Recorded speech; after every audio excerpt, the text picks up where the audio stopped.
네, 안녕하세요. 창필식입니다. 오늘 말씀드릴 주제는 영끌족, 비투족들의 절망과 창업이라는 희망이라고 한번 좀 지어봤어요. 아무래도 저는 초보 창업자분들 그리고 창업이라는 주제로 얘기를 해야 되는 사람이기 때문에 안 좋은 상황에서도 어쨌든 제 얘기를 하는 게 좋을 거라 생각이 들어서 얘기를 좀 해보려고 합니다. 사실 제가 영끌족입니다. 얼마 전에 사실 뭐 아무 생각 없이 그냥 살다가 요즘 이자가 지금 얼마나 나가고 있지? 막 금리가 오른다고 하니까 한번 봤더니 문자가 이렇게 왔어요. 5억을 빌리고 불과 한 달 전에 다달이 제가 120만 원을 냈는데 60만 원이 올라서 이자만 180만 원이 된 거죠. 제 고정비가 한 달에 60만 원이 오른 겁니다. 더 오를 것 같아요. 근데 사업을 하면서 사실 뭐 제가 그렇게 계산 빠르고 막 이런 스타일이 아니고 좀 무딘 스타일이어가지고 사실 셈이 느린 저로서는 부동산 같은 걸 좀 사는 걸 좀 좋아했거든요. 그래서 뭐 건물도 사고 아파트도 사고 땅도 사고 이런 것들 좋아했는데 어쨌든 사놓으면 좀 이렇게 오르는 맛이 있으니까 열심히 살아서 사업으로는 뭐 벌 때 있고 까질 때 있지만 부동산은 계속 오르다 보니까 샀겠죠. 어쨌든 그렇게 돈 벌면은 다른 거 안 쓰고 그냥 부동산을 좀 샀습니다.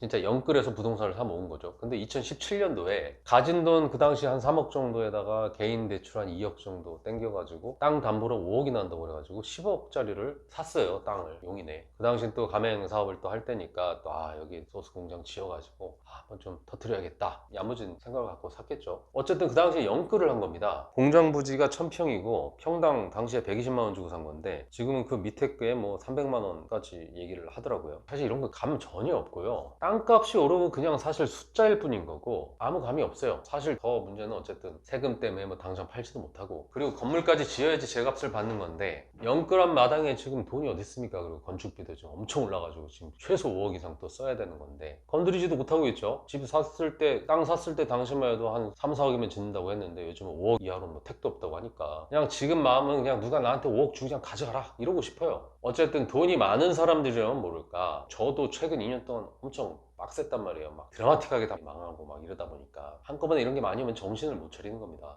2년 동안 정말 왔다 갔다 저도 인생의 파도가 막 이렇게 오면서 막 회사도 팔고 건물도 팔고 대부분 가진 거 다 팔았다고 했는데 얼추 다 정리가 됐나? 그때 또 요게 떠나는 거죠. 이게 끝이 없는 겁니다. 저야 그래도 사업을 하니까 월급도 뭐 직장인보단 뭐 나쁘지 않을 거 아니에요? 또 하다 보면 현금 흐름이라는 게 있으니까 그냥 저냥 버틴다고 해도 이게 그냥 직장 다니면서 아파트 한 채 뭐 영끌 해가지고 온 가족이 갚으면서 살아가는 사람들 얘기 들어보면 기가 막히더라고요. 그분들도 온 가족이 행복하게 살려고 영끌을 했겠죠. 지금 안 사면 나만 병신된다 뭐 이런 생각으로 샀을 겁니다. 저는 맨날 그런 분들하고 상담을 또 하다 보니까 당시에 막 3억도 빚지고 5억까지 빚진 사람들 이렇게 많은지 저는 진짜 깜짝 놀랐습니다. 용기가 대단하신 분들이다. 진짜 가슴에 웅장함을 품고 사시는 분들이다. 이런 생각이 들 정도인데 어쨌든 요즘 물가 상승률 장난 아니고 모든 원자재 가격 치솟고 있고요. 전쟁까지 나가지고 생산자 물가, 소비자 물가 천정부지 오르고요. 물가 상승 잡으려고 지금 금리 오르고 있죠. 신나게 돈 풀었던 거 지금 회수를 하는 겁니다. 이래버리면 누가 제일 먼저 죽냐면 영끌에서 산 사람이 제일 먼저 죽는 거예요. 원래 이 상가, 제가 하고 있는 이런 창업 시장에서도 아쉬운 놈이 제일 먼저 죽게 되는 건데 예를 들면 원래 가격이 내 가게야. 근데 1억 정도는 걸림을 받아야 돼. 지금 당장 다달이 나가는 고정비, 임대료가 300만 원, 400만 원, 500만 원이야. 그러면 그거를 감당할 수가 없는 거예요. 1억은 받아야 될 거를 헐값에 넘기는 거죠. 반대로 월세 내는 거 다달이 고정비가 크지 않은 사람들은 제 가격 주는 놈 나타날 때까지 기다리는 겁니다. 그리고 넉넉한 시간을 갖고 또 넘길 때도 잘 넘겨요. 이게 다달이 고정비가 그렇게 무서운 거예요.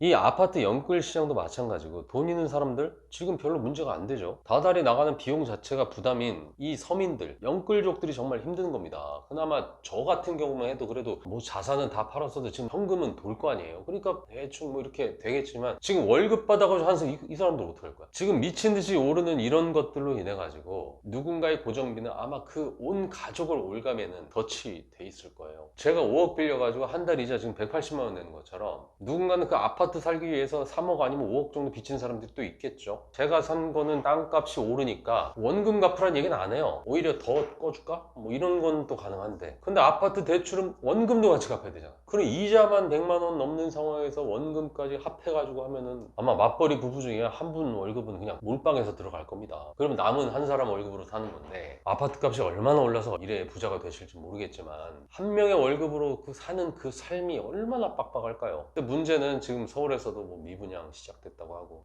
이게 좀 천천히 좀 돼야 되는데 이게 너무 빨리 되니까 그분들하고 얘기하다 보면 저까지 숨이 탁탁 막히니까 너무 답답하긴 한데, 어쨌든 대출 원금과 대출 이자를 지금의 행복과 맞바꾸면서 살아가는 이유가, 힘들긴 해도 미래에 내 가족이 내 재산이 늘어나고 내 아파트 값이 올라서 이런 것 때문에 참고 살 수가 있는 건데, 지금 그런 희망이 지금 없어지게 되는 상황이고, 남은 건 남들이 재산이라고 불러주는 그냥 아파트 한 채, 안 죽을 만큼 소비하면서 집값 오를 일도 없는데 다달이 원금과 이자 막 200~300만 원씩 내가면서 때 되면 세금도 따박따박 가진 자들이 내는 돈은 다 내야 되고, 뭔가 지금 하긴 해야 되는데 어디서부터 건드려야 될지도 모르고, 이 상황에서 답이 없는 가장들이 저한테 와서 창업 상담을 받으러 오는 거죠. 더 문제는 일단 사람이 살고 봐야 되는데, 창업을 하고 싶어도 직장을 지금 당장 그만둘 수가 없는 게, 직장을 그만두면 또 대출금을 또 회수를 하는 거예요. 그 직장에서 그 월급이라도 받고 있으니까 그 대출이 나온 건데, 그거 그만두는 순간 대출금 회수까지 들어오는 겁니다. 그래서 쉽사리 직장도 그만두지 못하더라고요. 어쨌든 그분들한테 한 얘기지만 전 이런 말씀을 좀 드리고 싶어요. 저는 미래를 생각하면서 사는 가장이라고 하는 한 인간이 정말 제일 나쁘다라고 생각하는 게 한 두 가지가 있는데, 첫 번째로는 스스로에게 솔직하지 못한 거, 두 번째로는 지속 가능한 발전에 힘쓰지 못하는 거. 이 두 개가 가장 문제라고 생각을 합니다. 이해는 합니다. 열심히 사셨던 거 알아요. 열심히 살아온 결과가 이렇게 됐다는 걸 부정할 수 없고, 자신의 상황을 있는 그대로 직시하는 게 괴로울 수도 있습니다. 근데 그런 자세는 결코 옳지 못하고 정말 계속해서 수렁에 빠질 뿐인 거죠. 어떤 사람은 자기 스스로를 속이는 사람들도 있어요.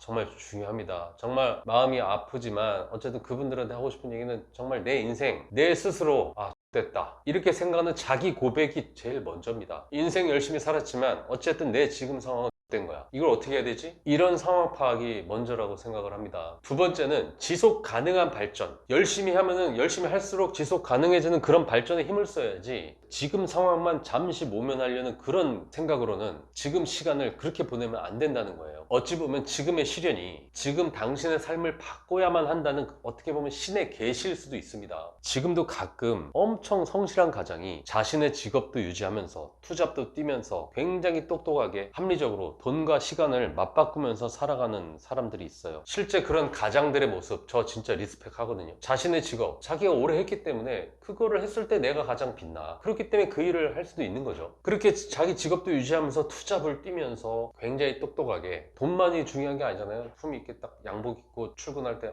아빠 갔다 올게 이러면서 자신의 가오도 설면서 든든한 남편의 이미지도 주면서 이렇게 살 수 있죠. 그거 나쁘다고 하는 건 아니지만, 근데 저는 스스로, 우리끼리는 솔직하게 얘기하죠. 반문을 합니다, 저는. 근데 지금 다니고 있는 그 직장 끝까지 버틸 만한 가치가 있어서 지금 그러고 있는 거예요? 아니면은 가치가 없어도 내가 지금 평생 다닐 수 있어요? 한계가 명확하다는 걸 본인이 제일 잘 알면서 그 직장에서 끝까지 버티려는 생각을 가지고, 최대한 거기서 뽑을 만큼 뽑자, 그리고 나머지 시간 알바라도 해서 돈 얼마라도 더 땡기자, 그 돈을 축적을 더 하자, 이런 삶, 그리고 그렇게 조금씩 축적되는 통장을 보면서 성실한 삶에 대해서 자신을 위로하고 자신이 열심히 하고 있다고 믿고 살고 있습니다. 그런데 그렇게 모은 돈으로다가 창업시장 나왔어. 10수년 동안 모은 돈을 진짜 어이없게 한 방에 날리는 거 진짜 많이 보거든요. 모으는 건 10수년, 날리는 건 1년도 안 걸리죠. 그 피 같은 돈 꾸역꾸역 모아서 누구보다 안 쓰고 누구보다 합리적인 소비를 하면서 아끼고 아끼다가 그 피 같은 돈으로 결국 그 직장에서 나와서 무엇인가를 할 때 근엄한 표정으로 다 자신이 똑똑한 줄 알고 새로운 일을 하다가 진짜 톡 털어 먹는 겁니다. 그때 느끼는 그 가장의 무너짐을 봤을 때 옆에서 보기가 진짜 너무 안타까울 정도, 진짜 너무 힘들어요. 성실하게 살았고 누구보다 열심히 살았고 책임감에 술도 안 먹고 담배도 안 피고, 근데 갑자기 암이 생기는 거예요. 그렇게 살면 암 생겨요. 그렇게 되면 암이 안 생기겠어요? 그렇게 심적인 데미지를 그렇게 달고 사는데. 우리나라 자살률 70대 노인, 남자 노인 가장 많고요. 우리나라 노인 빈곤율 엄청납니다. 그게 바로 지금 젊었을 이 가장, 젊었을 때 지금 시기에 빨리 프레임 전환을 못해서예요. 열심히 안 살아서가 아닙니다. 세상은 바뀌었고 그 어느 때보다 변화가 가장 심한 시기에 우리가 살고 있다는 걸 인정해야 돼요. 우리는 환경을 변화시키는 사람이 아니라 환경에 적응해서 살아야만 하는 사람들입니다. 나의 삶에 솔직해지는 거, 그리고 지속 가능한 발전에 지금 내 성실함을 투입시키는 거, 그리고 쫄지 말라는 거. 이 세 가지가 지금 영끌 비투로 헤매는 가장들에게 진짜 하고 싶은 얘기인 겁니다. 창업을 하기 위해서 지금 가진 돈으로 뭔가 바로 시작하라는 얘기가 아니에요. 하지만 반드시 창업을 해야 된다는 마음을 가지고 나이가 많아도 살아남을 수 있도록 그렇게 해야 되는 걸 지금 구축해야 된다는 걸 스스로 생각해야 됩니다. 하루 17시간의 법칙. 저는 하루 17시간의 법칙을 믿어요. 사람이 17시간 일하면 망하지 않습니다. 17시간 일하는데도 망한다? 이러면 사실 별 도리가 없어요. 17시간이 어떤 시간이냐면 장사하는 사람이나 사업하는 사람들이 17시간 일합니다. 다들. 출퇴근이 없죠. 머리 깨면 그때 일을 하는 거고 잠들기 직전까지 사업 생각합니다. 집에서 쉬고 있어도 내 머리는 내 가게와 사업에 있는 거예요. 그래서 장사하는 사람, 사업하는 사람들의 그 라이프 패턴으로 바꾸는 게 진짜 중요한 겁니다. 그 다음은 기존의 직장인 인맥을 없애야 돼요. 직장에서 그 사람들끼리 모여서 얘기해봐야 아무 의미가 없어요. 사업적으로 말이죠. 사업적으로만 생각했을 때 진짜 별 의미가 없습니다. 사업을 하겠다면서 사업하는 사람 얘기를 듣고 그들과 어울려야지 맨날 보는 직장인 선후배 만나면 무슨 답이 있습니까? 근데 요즘은 사업가 인맥을 만들 수 있는 계기가 얼마나 많아요. 요즘 어지간한 인스타그램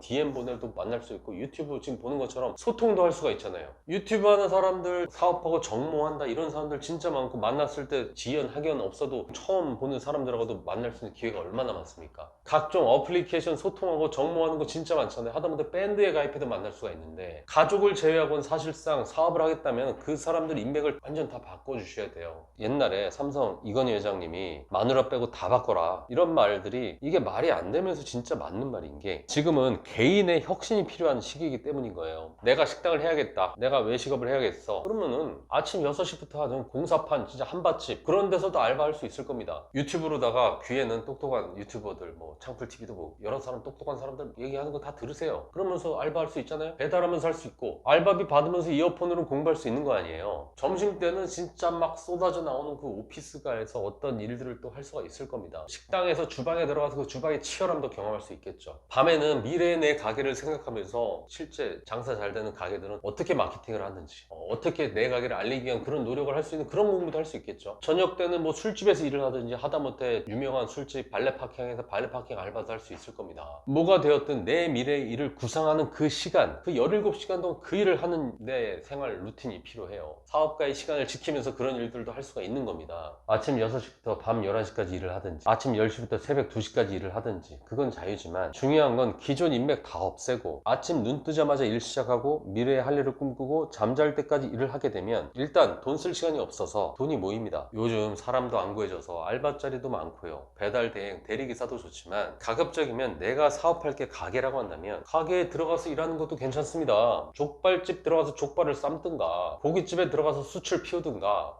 험한 일들이 있잖아요. 남들 잘 안 하는 거. 힘들지만 시급도 많이 주고 미래에 할 거에 가늠을 할 수 있는 그런 일들도 얼마든지 열심히 노력하면 찾을 수 있을 거예요. 하루 20만 원씩 일당을 받아도 한 달 안 쉬고 열심히 한 달 일하면 월 500만 원 벌 수도 있는 거고 아마도 지금 대단한 회사가 아니라면 지금 받는 연봉보다는 더 받을 수 있을 겁니다. 좀 쪽팔린 거 빼고는 마음이 편할 수 있을 거예요. 근데 재밌는 거는 한 달에 지금 돈 500만 원 못 갖고 가는 자영업자들 진짜 많거든요. 그리고 쪽팔릴 일도 별로 없는 게 기존 인맥들 다 없애고 인맥 새롭게 세팅하는데 누구한테 쪽팔립니까? 그 인맥들 잠깐 막아놨다가 나중에 성공해서 다시 만날 수 있어요. 얼마든지 만날 수 있습니다. 다만 지금 인생 다시 세팅할 때까지는 빠이빠이 해야죠. 그냥 스스로 X됐다 생각하고 나오세요. 지금 연봉 받는 거 아무리 시간이 지나도 내 삶을 변화시키는 거 힘듭니다. 불가능해요. 그리고 내 소중한 창업 자금을 쓰기 전까지 하루 17시간이라고 하는 그 생활 루틴을 지키십시오. 잠깐의 쪽팔림을 지나고 나면 내 인생에 스스로가 솔직해지게 되고요. 남들에게 나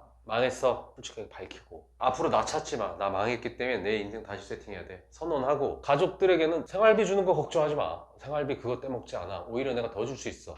아빠 믿어, 남편 믿어, 큰소리 뻥뻥 치고요. 그렇게 다시 시작하다 보면은 마음이 맑아지면서 일단 스트레스가 좀 없어지거든요. 세상이 다시 보이게 됩니다. 이런 과정들 안 거치고 섣불리 자기의 가후를 살리겠다. 주머니에 지금 얼마가 있어. 이걸로 다 내가 어떻게 보면 좀 하겠다. 섣불리 덤볐다가 망한 다음에 그때 다시 알바 뛰고 이래버리면 인생이 괴롭고 지옥이 되는 건데, 먼저 내 스스로 내려가고요, 먼저 밑바닥으로 가서 새롭게 출발을 해. 그렇게 하면서 하게 되는 그런 알바나 이런 허드렛 일은 그저 즐거움인 거예요. 그 다음부터는 더 밑으로 내려갈 게 없기 때문에 위만 바라보고 있는데 즐거움인 거죠. 내가 까진 것도 없고. 그러니까 영끌족들, 비투족들, 지금 답이 없다고 생각하는 그 모든 분들, 가장들, 그러니까 쫄지 마시고 스스로 밑으로 내려가서 창업 준비합시다. 이상 창풀직이었습니다.